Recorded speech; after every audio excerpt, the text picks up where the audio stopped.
Bueno, se cortó el videito anterior, como les iba diciendo, lo vamos a ver con la ley 26.206 del año 2006, cómo se pueden unificar tanto un plan de estudios a nivel nacional que nos permita poder pasar de una jurisdicción a otra, tanto a docentes como a estudiantes, pero también respetando las regionalidades. Así que, pero eso nos falta un montón todavía para verlo. Como les decía, estamos ya a principios del siglo XX, lo que nos queda acá es hacer un recorrido histórico pedagógico, si se quiere, sobre justamente las distintas miradas que van a aparecer en educación a partir de la década de 1910, y vamos a hacer un recorrido mínimo sobre algunas modificaciones en la escuela normal, en la escuela de la normativa.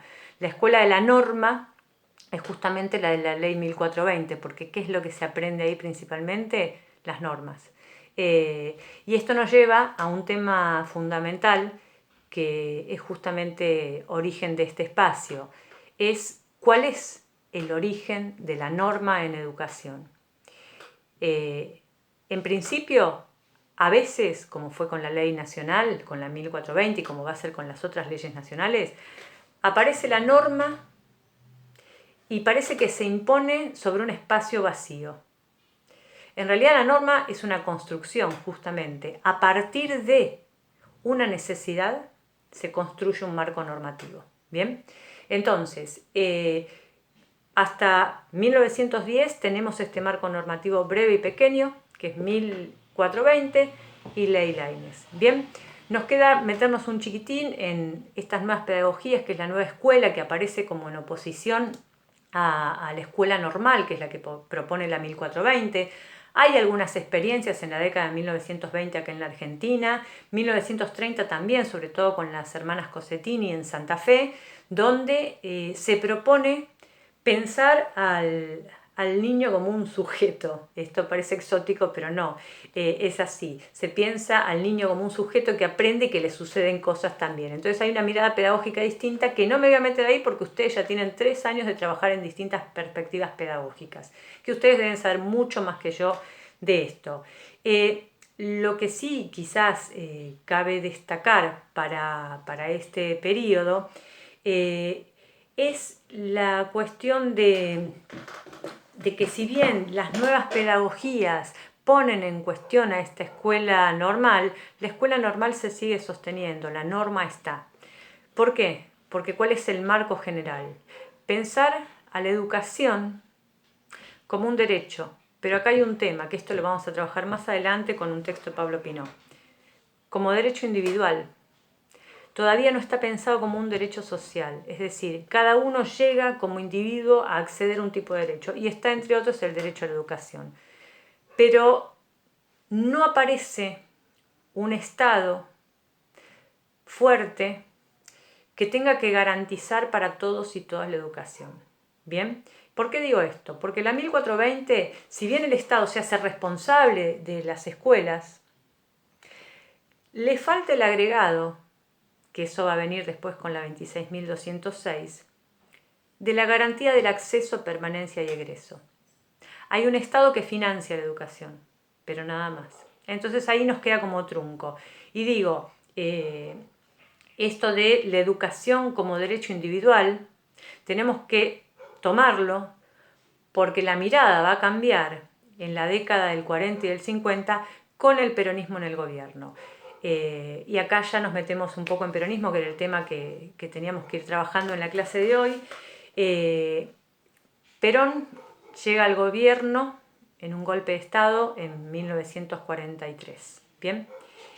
Ocupa un cargo menor en el grupo de Oficiales Unidos, que son los que llevan a cabo este golpe, tan menor que le dan la Subsecretaría de Trabajo y Previsión Social. Es decir, cuando hay un golpe de Estado, los cargos que funcionaban, digamos, de forma democrática en este sistema democrático, que eran repartidos por el Poder Ejecutivo Nacional, se saca a todos los funcionarios y se ponen funcionarios propios de este gobierno de turno. A él le toca una subsecretaría, es decir, es algo muy, muy bajo en las jerarquías ministeriales.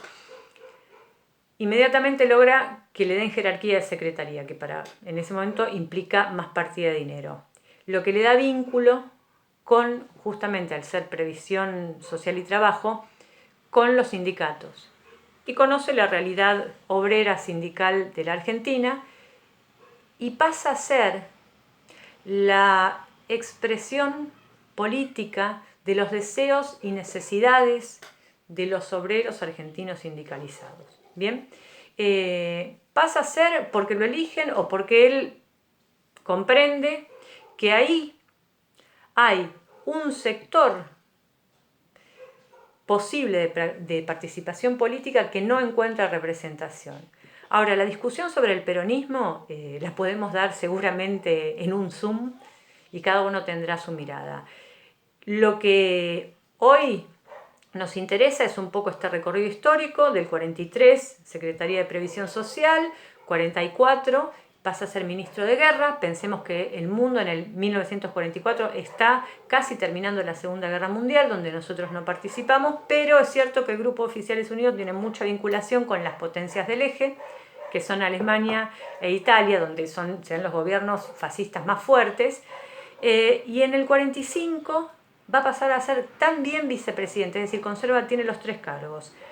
Dentro de la misma oficialidad denuncian que Perón quiere hacer un golpe de Estado, entonces lo meten preso, lo llevan a la isla Martín García, luego su médico dice que tiene una pleuralgia, que es una enfermedad en la pleura, que es lo que recubre el pulmón, lo llevan al hospital militar, y bueno, y ahí el mítico 17 de octubre de 1945, donde, entre otras cosas, Perón calma a todas las masas obreras que se han juntado ahí frente a la Plaza de Mayo, y los manda a su casa y hace un pacto político. Ustedes me cuidan, yo los cuido.